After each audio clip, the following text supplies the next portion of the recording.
about this subject. We're talking about overeating, how to stop overeating at night for good. So excited about this. So excited to share this information. So who is this for? This is for you if you just can't figure out why you consistently eat more than your body needs. This is for you if you feel like you've tried dieting, cleansing, detoxing, any of those words, only to feel defeated again and again because you just don't seem to have the willpower, right, to stick to it. This is for you if you have a pattern of mindlessly eating in front of the TV, the computer, or the phone at night, only to wake up feeling unrefreshed, bloated, and worst of all, guilty because you know better, but you just can't seem to do better. This is for you if you know what you should do to lose weight, have more energy, and eat like you love yourself, but you just can't seem to actually do it. So in the next 45 minutes, we are going to learn a clear step-by-step process to stop your overeating once and for all. So exciting, right? You're going to feel ready to shift your eating and lifestyle habits permanently. You're going to learn how willpower is a fallacy and why you fail when you rely on it and what you need to rely on instead. You're going to understand the role your blood sugar and hormones play in your cravings. You're going to see how you can actually stop depriving yourself and still get the results that you want. You're going to get simple and practical action steps that you can begin on today and be well on your way to stopping your overeating for good.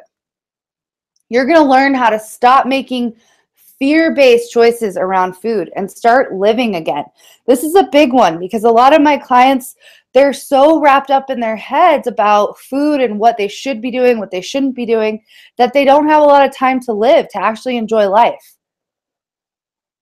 We're also going to talk about how you can stop undergoing the same cycles of restriction and control and then binging when it comes to health and start living healthy from a place of intuition and effortlessness, right? Sounds awesome. So there are a few things I want to get out on the table before we begin. Give me your full attention. I really think you owe it to yourself to turn off your phone, close the other tabs on your browser, really focus, if at all possible, for this 45 to 60 minutes because you're going to get the most out of it if you actually focus, okay?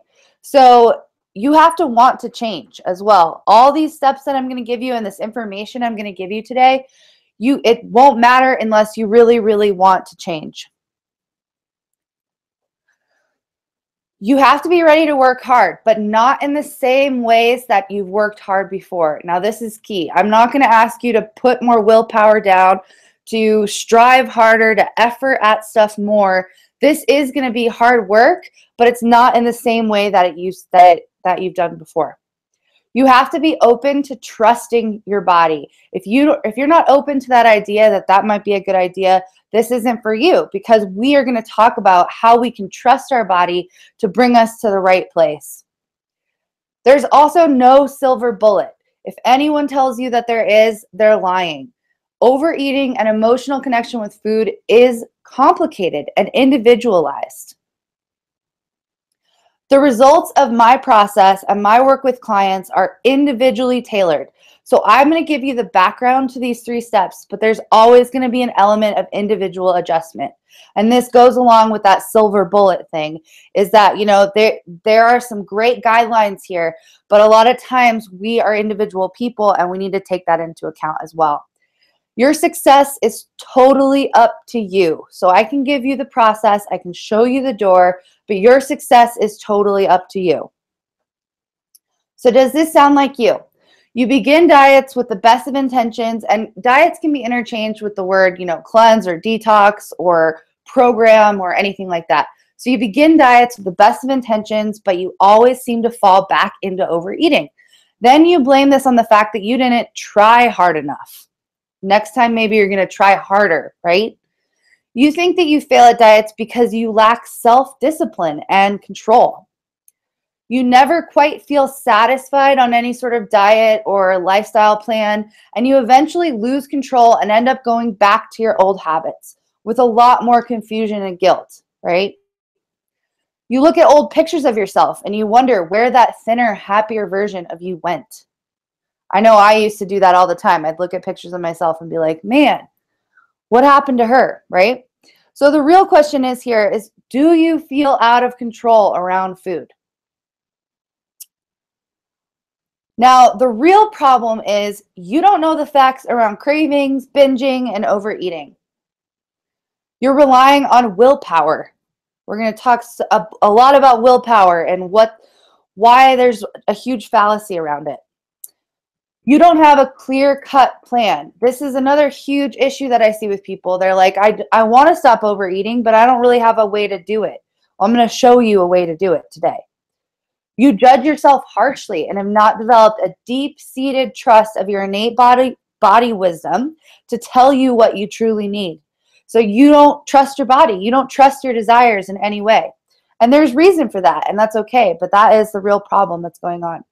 So after this class, you're going to understand the basics around cravings and overeating and how they're related to blood sugar, hormones, and unmet emotional needs. After this class, you're going to see how you can begin to shift your body back into balance and stop those cravings. You're going to understand the fallacy of willpower and what to rely on instead, right? You're going to have my simple step-by-step process to stop overeating. You're going to see how healthy choices can actually become second nature and feel effortless so that you can use the other time in your life to do things that you really care about and that really matter. So I believe some things that I just want to get out on the table as well. I believe that you have been doing your absolute best to try to stop overeating. I don't see you as weak, greedy, lazy, or self-indulgent. In fact, I know you aren't. Even if you might think you are. Some people have this idea about themselves that since they can't lose weight or they can't stop doing this bad habit, that there's something wrong with them and they're like lazy or self-indulgent. You're not. And I believe that and I know that. I actually think that you're heroic because even though you haven't succeeded, you keep trying, right? You're here listening to this class. You're trying to move forward. So people who don't have these issues with overeating or compulsive eating, they're just never subjected to this internal conflict and really a amount of despair that this type of behavior can create. When you're overeating or compulsive eating, this is a lot of inner conflict. And even though you're experiencing that, you're still willing to push forward. So I really want to commend you and just say like that I believe in you and I know you can do this. So here I am saying like, I believe in you and you know, all these things, and I'm going to tell you all these things. So why should you trust me? I don't know, maybe you know me from in Denver, maybe you know me through my blog, maybe you know me through other, you know, workshops I've done and stuff like that, but I'm just going to kind of go over who I am so you know that you can trust me on this stuff. So I'm a certified nutrition therapy practitioner. This is basically the same as a holistic registered dietitian. It's the same amount of school. I was in school for 2 years after my undergrad degree. So I'm also a certified primal expert. So if anyone's familiar with kind of the primal movement, paleo movement, Mark Sisson is a big deal. He wrote the Primal Blueprint, and I work directly with him to get certified in the primal and paleo nutrition and lifestyle. I am an EFT practitioner, emotional freedom technique. So what that means is it's a blend between acupressure, cognitive behavioral therapy, and exposure therapy. Then I'm also in the process of being certified as a voice dialogue practitioner. And this is a type of therapy that allows you to give voice to the parts of you that may be causing toxic habits and holding you back from true transformation because they're not being heard. So what I call myself with all these certifications is a health and lifestyle coach. And what that really means is that, yes, I work with people who have clinical nutrition issues like leaky gut or HPA axis dysregulation or autoimmune disorders or thyroid issues. But I also work with people to develop the habits, the healthy habits around food and lifestyle that they have to develop to heal from those diseases. So I really address emotional, mental, physical, and spiritual health for like a real holistic view. So super excited to share some of that with you. So that's kind of my professional background. Then more of a personal background is that I've struggled with compulsive eating. I've struggled with weight resistance, mental illness, negative self-image. I did struggle with binging and over restriction at times during high school and college. And I just kind of had this really hard, tumultuous relationship with myself up until the Peace Corps. So after I graduated college, I didn't know what to do. I kind of wanted to shake stuff up. So I joined the Peace Corps because that's one way to shake things up. And I was living in sub-Saharan Africa with no electricity, no running water. No one spoke English for miles around for 2.5 years. And what this did is this really forced me to spend a lot of time with myself. And I read a ton of books. If you don't have electricity or internet or anything like that, or a phone that works, you're going to read a lot. And so what I did was I did a lot of personal development work. I did a lot of meditation. And what I came up with was that what was at the root of my problems was really a self-love issue, was that I didn't necessarily love myself.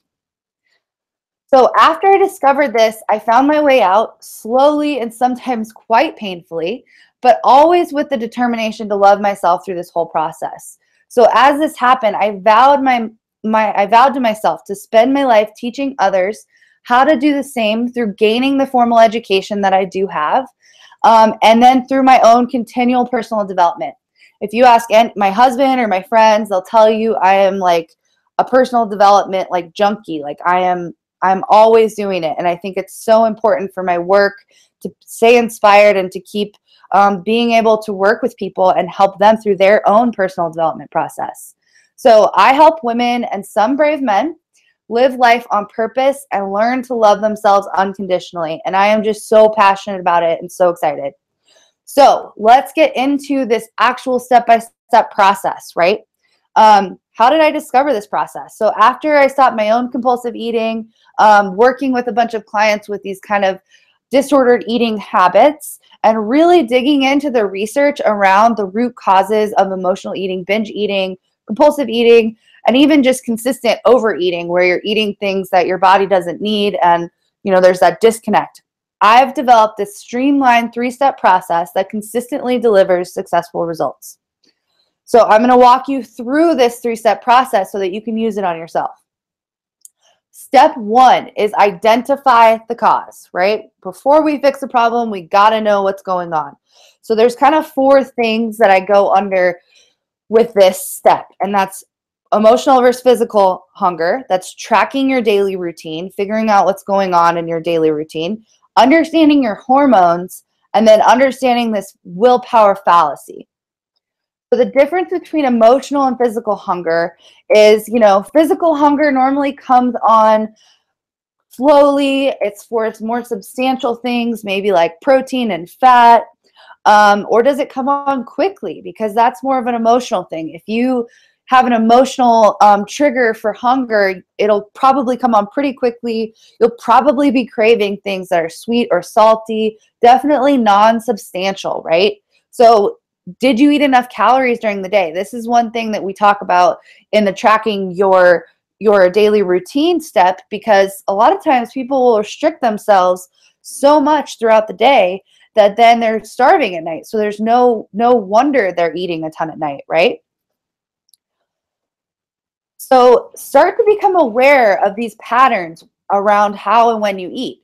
One exercise I do with a lot of clients is have them take a food mood journal.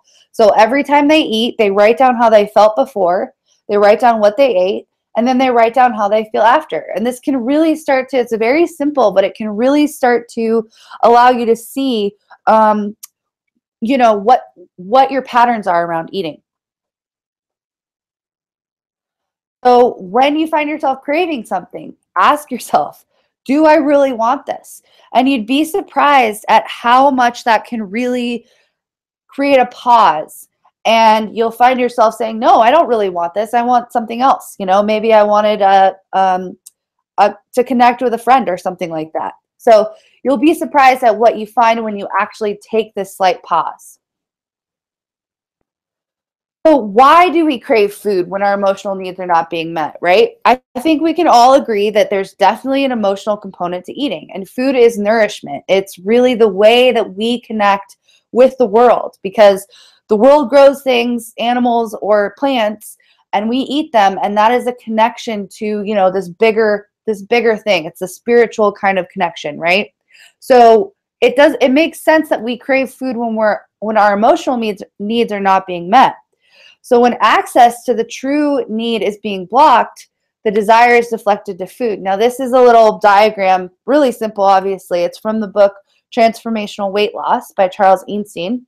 And these are some of the things that I see emotional hunger get triggered by. Need for connection, need for love, need for freedom, need for identity, need for intimacy is another one, need for adventure. So a lot of times, instead of actually going and getting adventure or feeling like we're free to do what we want, we'll deflect these needs into food. And we'll talk a little bit more about that later on. So the next part of step 1, identifying the cause, is to track your daily routine. So begin by keeping this food journal routine for a week and detail your daily routine. What time did you wake up? What time did you eat breakfast, eat lunch, go to dinner, go to bed? All these things. We want to know, like, what are these normal daily routines and what are you doing? Because sometimes we're not aware of them. And then we see, like, I haven't eaten breakfast in 2 weeks. No wonder I'm starving by 3 p.m., right? So be sure to note things like, are you skipping meals? Are you being overly restrictive? Do you pre-plan your dinners and make sure that you have a well-balanced meal that's satisfying, right? Probably not. A lot of people don't. I don't always, right? So what's your bedtime routine? Do you have a set bedtime? Stop using screens at a reasonable hour. That can be really, really huge for balancing hormones and balancing blood sugar and getting enough sleep.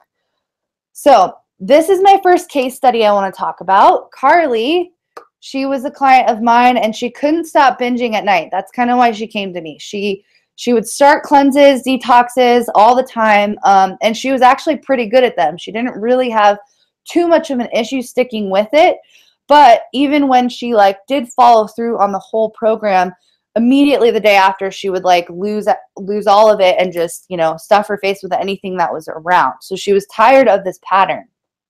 So after I put Carly through this process that we're talking about, she realized that her problem was actually that she had been eating so little throughout the day. It was no wonder she was pigging out at night. So when she could start to see food as not just this super negative thing that was going to make her gain weight, she started to see, wow, I actually need more consistent food intake. So her body actually needed, this consistent calorie intake throughout the day so that her blood sugar could be balanced and the cravings simply went away. So she ate more, she lost weight, and she started having the space in her life to love life again. It was great. This is just a little quote from Carly, and since we're already at 11:20, I mean, you can read that yourself, but it's, she says, I created a supportive environment for her. She felt comfortable. She felt like she feels like she's on a path of recovery from binge and restrict disordered eating, and it feels amazing. Awesome. So the next step in step 1 is to understand your hormones. If your hormones are imbalanced, and this could be there's books and books written on this. There's a great one if you're really concerned about your hormones and you want to understand them more, and you're a woman. Woman Code by Elisa Vitti is amazing. And so if you want to dig into this a little deeper, I encourage you to read that book. But as far as this, I'm just going to touch on the main hormones so that you kind of understand what's going on. So if your hormones are unbalanced, this can cause a whole ton of different cravings. It can cause a lot of emotional eating. It can cause weight resistance, just physiological issues. So the 4 main hormones involved in hunger are insulin. Insulin is a fat storage hormone. So when there's insulin spike, that means you store fat. So you want to make sure insulin's balanced, and that's determined by how much sugar you eat, how much glucose is in your bloodstream. Leptin is the fullness hormone. So sugar, flour, processed foods interfere with leptin signaling so you don't feel full. So when you eat a lot of sugar, flour, or processed foods, this really means that even though you're eating a ton of calories or you're taking in a lot of food, leptin signaling is going to be messed with and you're not going to feel full. So I know that we can probably all relate to a time when we ate a lot of food and then we're like, why do I still feel hungry? That can be a leptin thing. Ghrelin is the hunger hormone. I think of it as like a little gremlin in the stomach that's like, give me more food. But basically, erratic eating habits have been shown to produce more ghrelin, or ghrelin becomes more active, so we have more hunger. So when you're eating erratically throughout the day, that's going to cause you to actually be more hungry than you would if you just ate like 3 solid meals a day. Peptide YY is the quality control hormone. So basically that means if you're eating a ton of calories, but they don't have a lot of nutrients in them, you're going to have more hunger because your body's like, hey, we got a lot of food, but we didn't get all the nutrients we need. Cortisol is the stress hormone. You probably heard about that. Basically, more stress equals more likelihood of overeating because of these hormonal cycles that happen with stress and cortisol. So this can get super complicated again, but for binge eating and overeating and compulsive eating and emotional eating, all these things, it's really important just to realize how much role hormones can play so that we don't feel like it's our fault, so that we don't say like, God, what's wrong with me? I don't have this willpower, right, to do all these things. And it may not be that. It may be that your hormones are imbalanced, right? So what can we do to really balance our hormones in a nutshell? We can avoid grains, gluten, processed dairy, and sugar. And we can enjoy lots of leafy greens, veggies, sweet potatoes, properly raised meats, wild-caught fish, few nuts and seeds and berries. So this is just, a very basic paleo diet. And if you're not familiar with that, I'm happy to talk more with you about it. And yeah, so this is just like a great baseline. And, given this could be pretty difficult if you're not used to this kind of way of eating. But I'm just trying to go through it pretty quickly here. So your hormones were normally rebalanced along with your blood sugar, which should wipe out these strange cravings and overeating because the body will feel its signals for satiety and hunger more clearly. All right. The fallacy of willpower. This is one of my favorite topics. That along with following the thread of desire, which is in the 3rd step. So many people despair at the prospect of improving their eating habits, right? Because they just think they don't have enough willpower. I hear this all the time when I'm at like parties or networking events and I say, I'm a nutrition therapist, and everyone's like, oh, I should really do something about my nutrition, but like I just can't. It's just so hard, right? This is what they're talking about. So how else would we explain these destructive dietary and lifestyle habits we repeatedly engage in, right? If we know that cake is bad for us, why do we keep eating it? It's an interesting question, but reliance on willpower actually implies this profound distrust of ourselves, right? When we think that we need to rely on some sort of force to keep us separate from our body, there's something not right there going on, right? So willpower is suggesting that we should use the mind against the body, which is never going to end well because we are two in the same, right? We have a mind body. We don't have a mind and a body. And so when we fight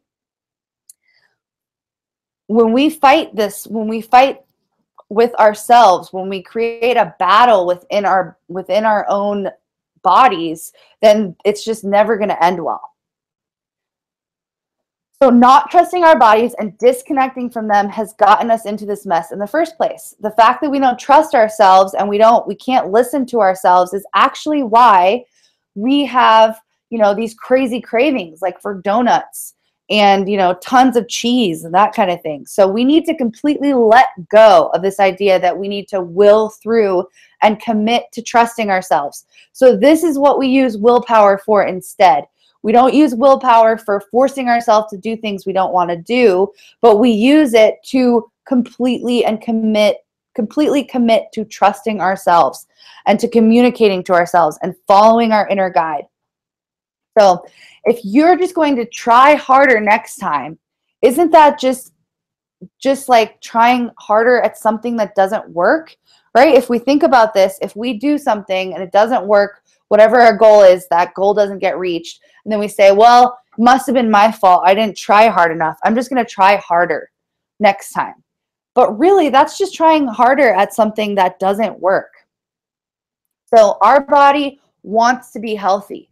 It's doing all it can possibly do right now to be healthy, even with all the modern, chemicals, with all the mistreatment, with all the stress. Our body is still functioning, right? Sometimes when you start to understand physiology and a lot of the environmental toxins and stuff like that, you actually do start to realize, like, wow, our bodies are doing incredibly well for all the stuff that could be going on. So self-trust means to love and trust your body unconditionally.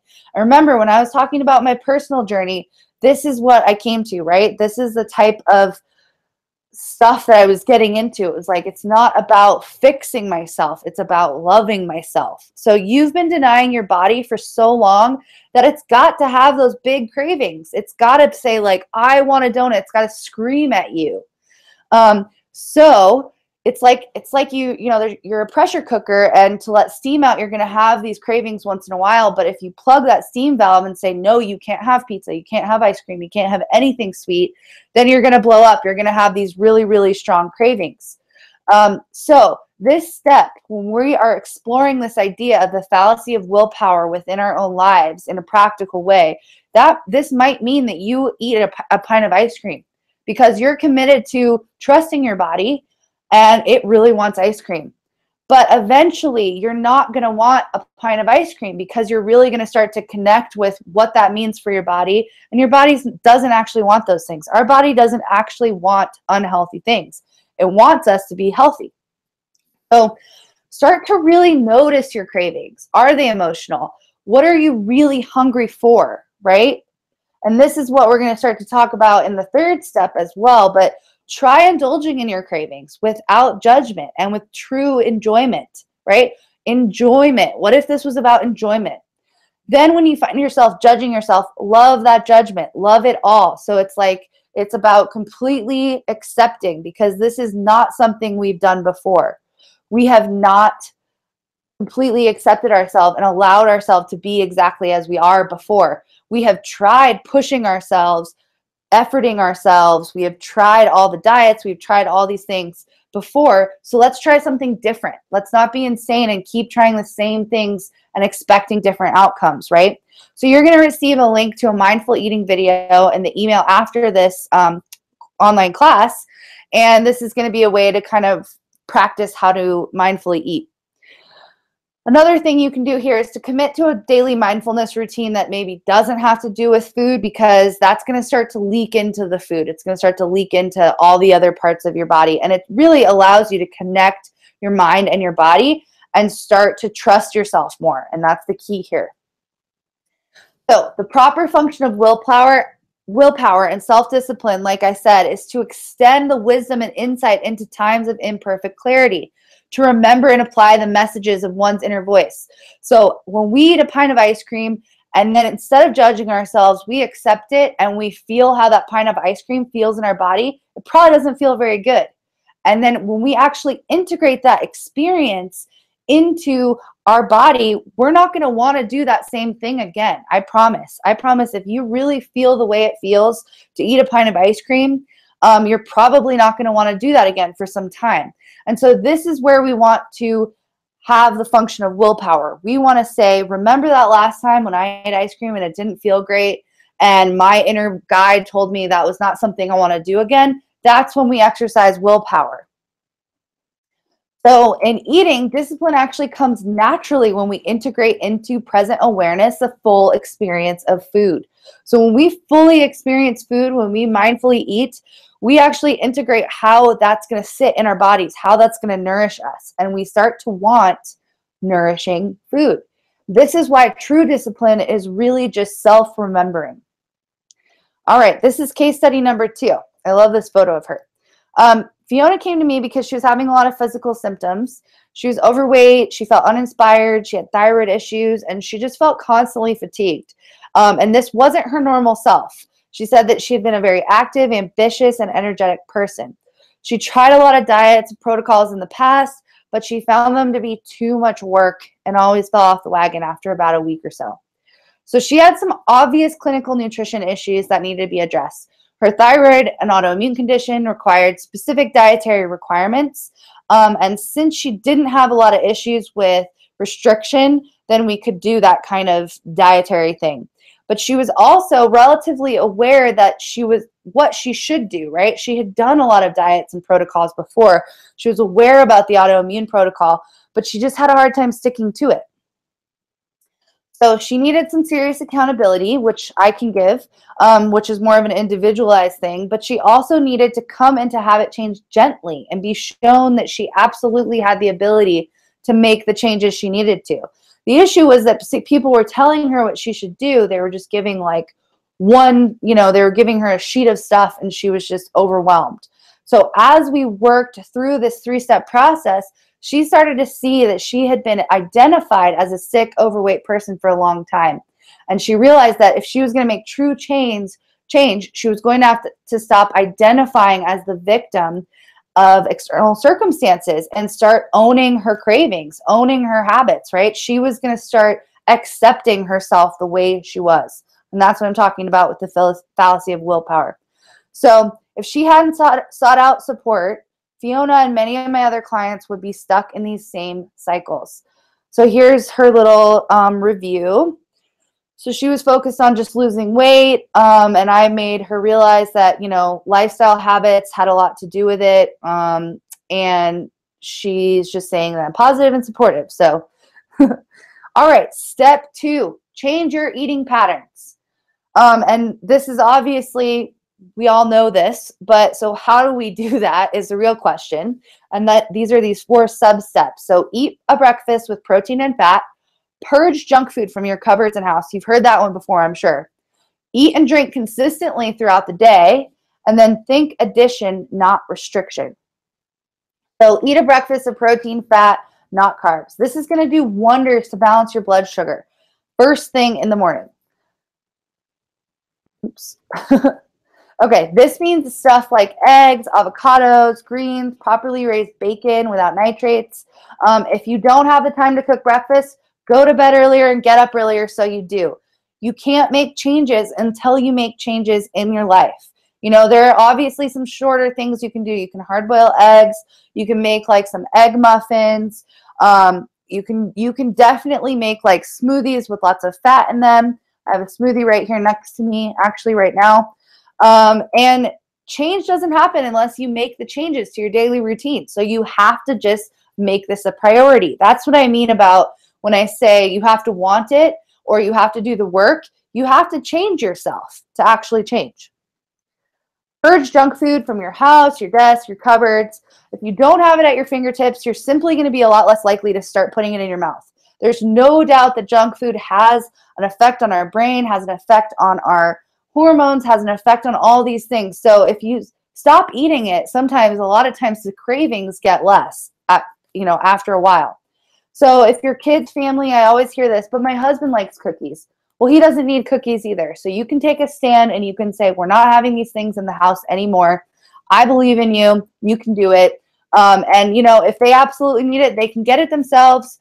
Or, you can have like a drawer that you put everything in that you're not going to look in. But that's a slippery slope. So I would just encourage, to get your whole family on board with you on this stuff.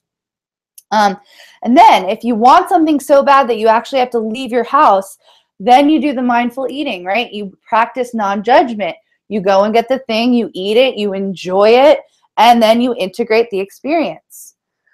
So another thing that I suggest is that if you want, junk food, if you want like a cake or you want pizza, you have to make it. So you can have it. You can always have these things, but you just, you either have to non-judgmentally go get it and enjoy it and be done with it afterwards, or you have to make it yourself. And this contributes to that mindfulness factor. So another way to change your eating habits is to eat and drink consistently throughout the day. So this again is about balancing your blood sugar. You don't have to eat a lot of small meals. In fact, I actually advise against that, but you do have to make sure you eat a substantial breakfast, lunch, and dinner at consistent intervals, made with unprocessed whole foods and lots of veggies, ideally. So, excuse me, I'm just going to get a drink.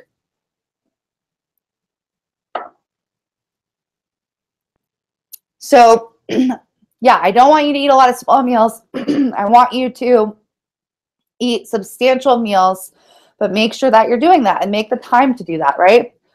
Also, make sure you're drinking half your body weight in ounces every day.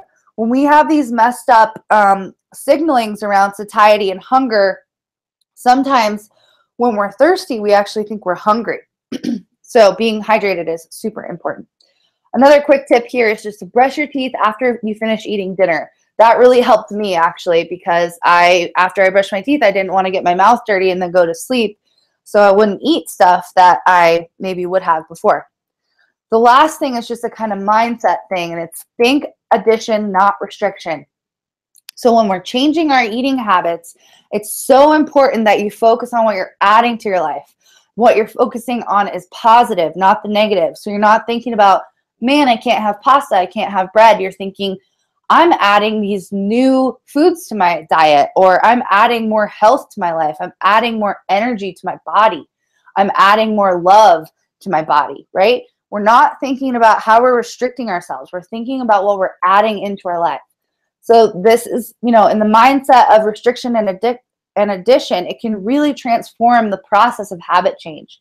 Because when you focus on positive things, it doesn't feel so hard.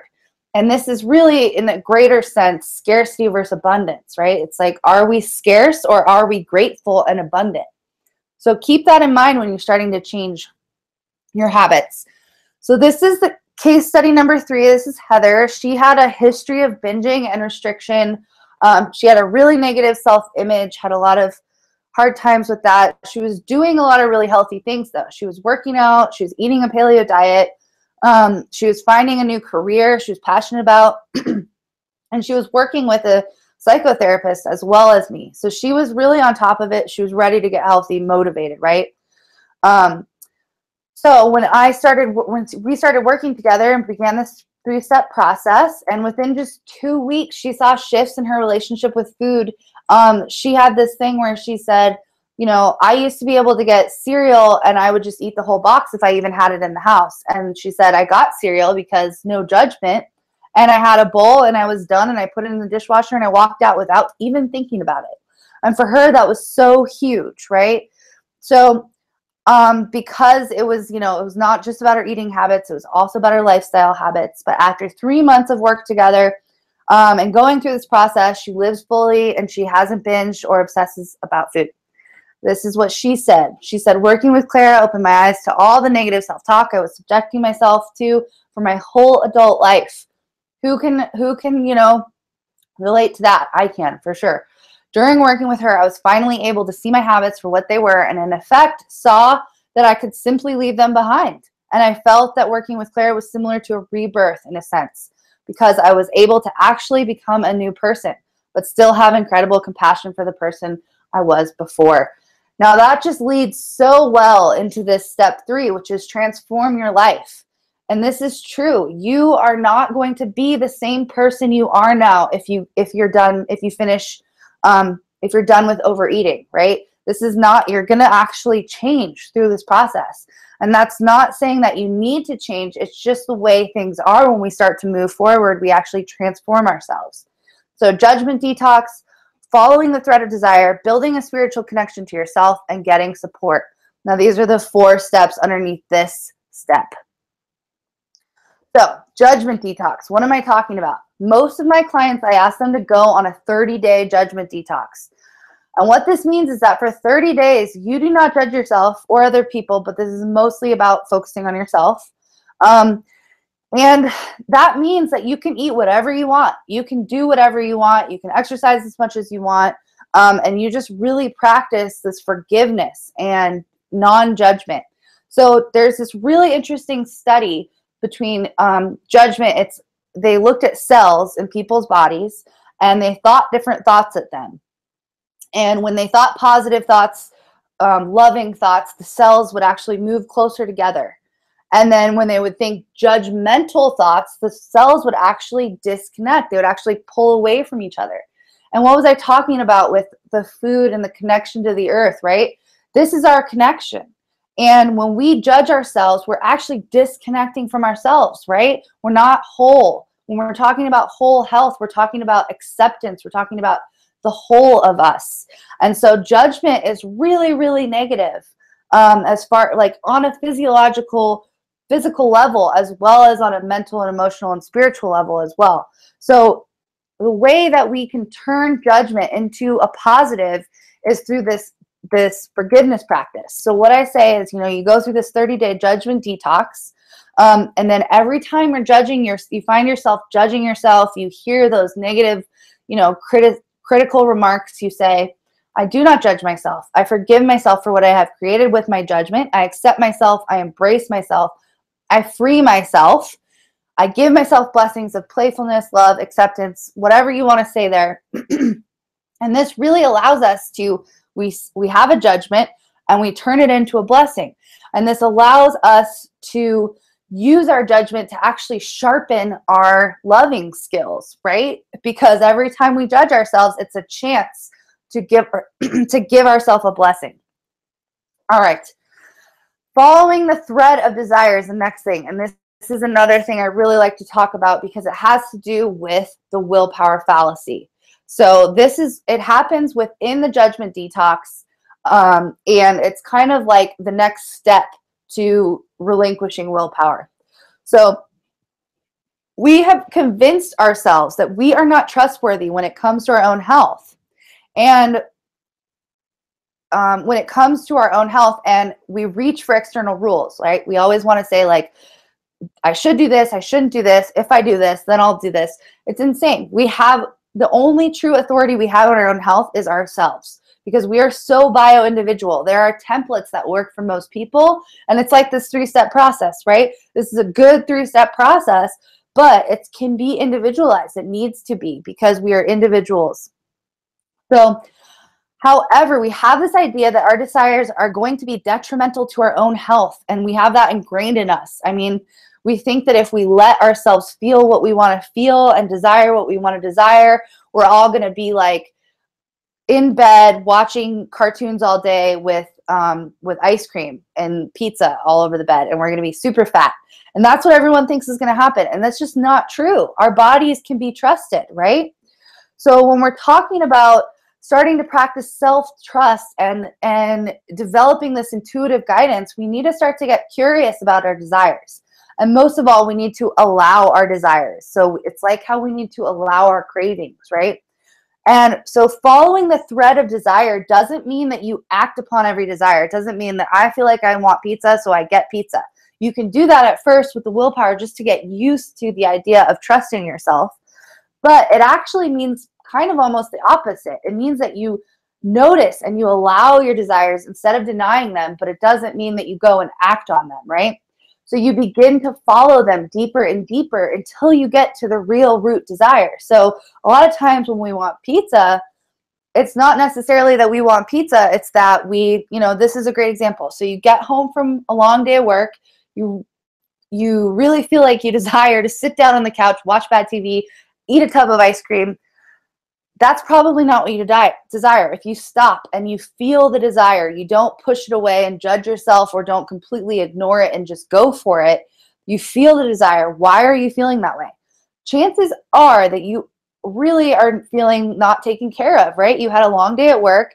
You're feeling overworked. You're feeling underappreciated. Your brain is craving a break from all the thought, and your body is craving connection, not TV and ice cream. So through this process of following the thread of the desire, you might actually end up taking a bath and listening to some relaxing music, or, hugging your husband and talking for a little bit, something like that could really meet those emotional needs.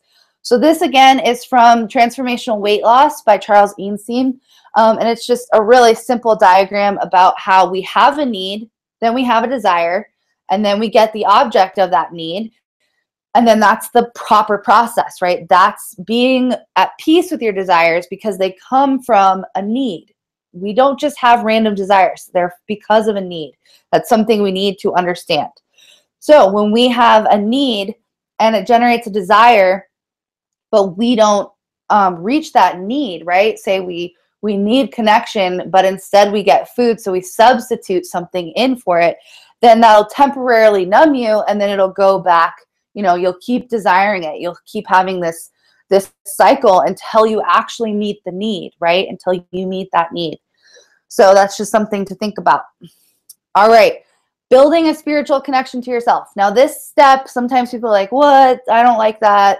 Not normally though. I work with people who are pretty comfortable with the idea of spirituality in most cases. But it's really important to think about, because when we start to trust ourselves, when we start to go inside and start to follow the thread of desire, start to understand why these desires and cravings are coming up, we start to appreciate the spiritual aspect of our own inner wisdom. Our higher self is always going to guide us towards what's best for us. Connecting with our higher self can involve some spiritual practices too, like meditation, journaling, self-love, personal development, all these things. You're going to start to see yourself, if you go through this process, start connecting to other forms of personal development. You're going to start maybe to want to go to a therapist. You're going to start meditating. You're going to start getting really into yoga. These things just happen, and it's because as we build that spiritual connection to our higher self, we can really connect with that, and it just snowballs from there, and it's a great thing. So when we connect to anything above and beyond our ego, we start to delight in the infinite mystery of life that guides us towards our true purpose, which is to just experience and be ourselves. I mean, I just really like that writing. So the last part from Transform Your Life is get support. And this isn't just step 3, this is throughout all the steps. So as you've probably seen with this presentation and this online class, all this stuff is heavy, and habit change is always challenging, no matter how motivated or well-guided you are. So getting support can be the ultimate determinant factor in true transformation. People trying to change without accountability succeed 15% of the time, and people who actively seek out accountability and guidance will reach their goals 85% of the time. This is a study that was done in like the 70s, and it's quoted all the time with coaches, but as you can see, for good reason, right? Because this is true. When we don't have help, it's a lot harder for us to reach our goals.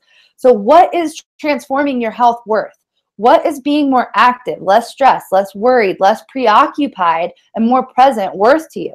I'm willing to bet it's worth getting support.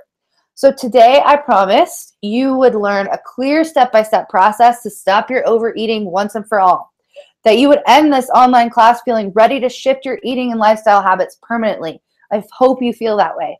You would learn that willpower is a fallacy and why you fail when you rely on it. The role your physiology and hormones play in your cravings, and how once you learn how to balance them, you'll be free of cravings for good. And I feel like there was so much more in this, right? It might have been super heavy, but I think it was really, really good stuff. So we covered a lot. So let's talk about, the basics. Step 1 is identify the cause. So you want to see, is your hunger emotional or physical?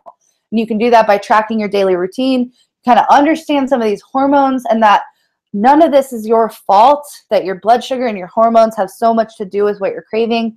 And then we talked about the fallacy of willpower and how we need to begin to trust ourselves again. Then we talked about changing your eating habits. Eating a breakfast filled with protein and fat, not carbs. Eating consistently throughout the day. Purging junk food out of your house and using that mindset of addition, not restriction. Transforming your life. Step 3, judgment detox, following the thread of desire, connecting with yourself on a deeper level, and then getting support. So this is really the basics of it. So now you have a choice. You have a choice. What are you going to do with this information, right? How are you going to use it? How I can help. So hopefully after this online class, you have some idea of where to start, but you can also see why it's so hard to see real change without guidance and help. So because individualized guidance and considerations are so key, I have set aside some time in my calendar the next couple weeks to do one-on-one health breakthrough sessions over the phone to help you draw out your personalized roadmap to stop your overeating or your, just toxic habits once and for all. So the cost of this is absolutely free. So that being said, it's free. So, but who is it for? I only want to talk to people who really want to change, who are really willing to dig deep into your past issues with food and nourishment. I want you to be open to things like EFT, meditation, talking about your higher self, right? I don't want to be not connecting with you. I want you to realize that I'm a guide and I do not provide results without effort and you taking responsibility. I just want to be really clear on this, right? So I also want you to resonate with me and my message and what I'm trying to do, right? So you might be saying like, why am I doing this? Why would I give away a free phone call when I'm a coach? So I'm doing this because it's my lifelong goal in life to help as many women as I can eat and live from a place of love and not fear. And it is not about money. This is really about what I want to do with my life and how I want to spend my life. And I'm also doing like this because a few years ago, I was just like you. I was craving some sort of guidance. And I'm doing this because if I can help you out longer term with a coaching package, then we can talk about that. But there's never any sort of hard selling or expectancy. I promise that. Normally when I get on discovery calls, I don't even talk about pricing or packages, honestly. Only, 1 in 10 probably. So either way, a phone call with me can be hugely beneficial to you and your health. Get some clear answers, some personalized answers, right? So this would be the time when I would normally take questions, but we're right up at that hour mark, and I want to be really mindful of your time. So, and you can just schedule a health breakthrough session with me and we can talk about it one-on-one. So click the buttons below the button. You'll see a calendar with available times. You can just enter your information. You'll fill out a short questionnaire, and then I'll call you when you've selected. This could really be the best 30 minutes of your life as far as health goes. If you've never gotten any sort of guidance like this, I think you'll be really surprised how helpful it can be. So since it is just me doing these calls, space is going to be limited. So I'm sorry if there's not a time that works great, or if you have to scroll into the future. That's okay though. Trust your gut. Sign up now, because if you sign up now, then it's going to be less crowded. So that is it, guys. I'm so happy you're with me. I'm sorry for the technical difficulties, but I think it was great. I'm super excited. Have a wonderful day.